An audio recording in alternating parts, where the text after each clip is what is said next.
आदाब नमस्कार, मैं शाहिद उमर। स्वागत है आप सभी का सियासत टीवी के साउथ इंडिया एक्सप्रेस में। आइए देखते हैं मुख्य समाचार।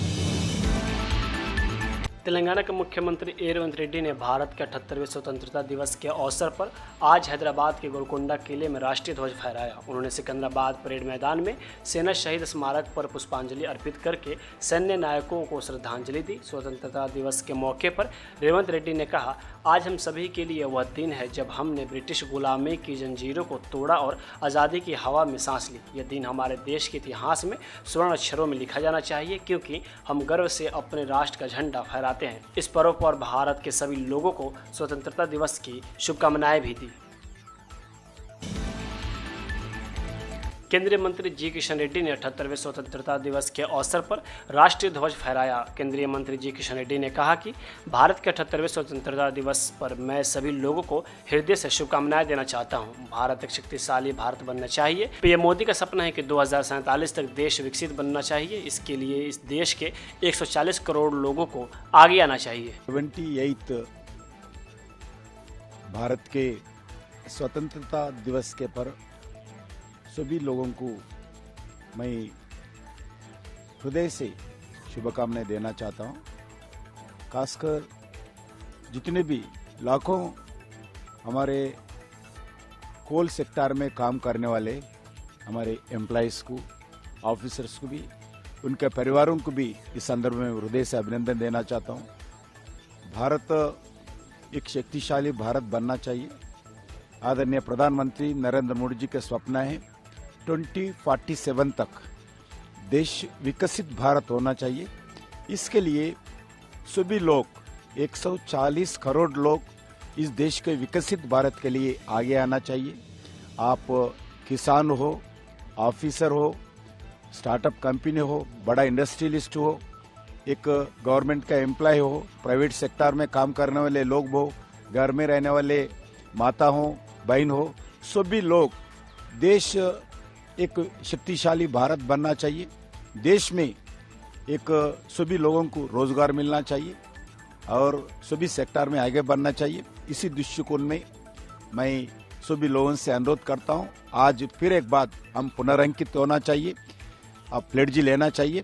देश को डेवलप्ड कंट्री के नाते आगे बढ़ाने के लिए सभी लोग योगदान देना चाहिए। मेरा पूरा विश्वास है आने वाले 5 साल मोदी जी के नेतृत्व में भारत एक विकसित भारत के रास्ते पर आगे बढ़।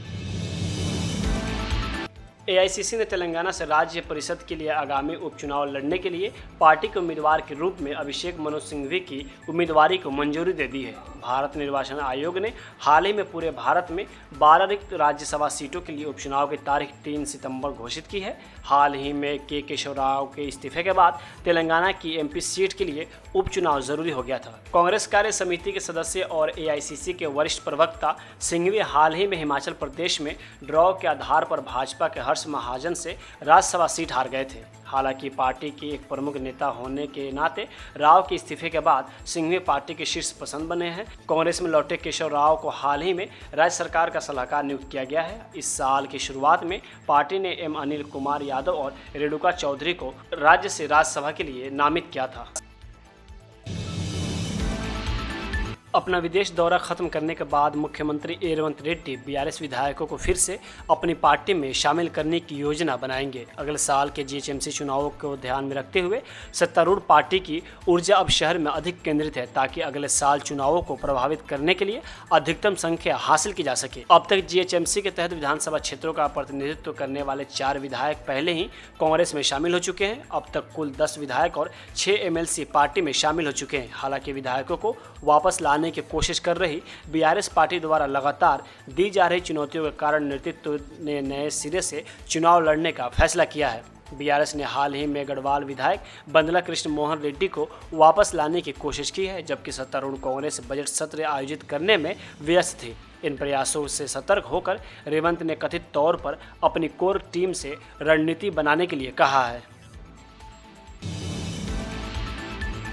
आंध्र प्रदेश के मुख्यमंत्री चंद्रबाबू नायडू ने अपनी पत्नी नारा भुवनेश्वरी के साथ गुडिवाड़ा म्यूनिसिपल पार्क में अन्ना कैंटीन का उद्घाटन किया। यह कार्यक्रम एनटीआर स्टेडियम में हुआ, जहां इस जोड़े का प्रशंसकों और समर्थकों ने गर्मजोशी से स्वागत किया। उद्घाटन के दौरान मुख्यमंत्री ने स्वयं उपस्थित लोगों को भोजन परोसा और बाद में संरक्षकों के साथ दोपहर का भोजन साझा किया और समुदाय के साथ बातचीत की। उन्होंने इस पहल में लाभान्वित होने वाले लोगों से फीडबैक लेते हुए पूछा कि अन्ना की कैंटीन में खाना कैसा लगता है। इस पहल के हिस्से के रूप में राज्य भर में 100 अन्ना कैंटीन स्थापित किए गए हैं, जहां गरीबों को महज ₹1 की अविश्वसनीय रियायती दर पर पौष्टिक भोजन उपलब्ध कराया जाता है। कार्यक्रम में प्रभाव को बढ़ाने के लिए ₹1 करोड़ समारोह के दौरान उन्होंने नगरपालिका मंत्री पी नारायण को एक चेक प्रदान किया। साउथ इंडिया एक्सप्रेस यही होता है समाप्त। मुझे दे अब इजाज़त। बाकी खबरों के लिए बने रहें सियासत टीवी के साथ।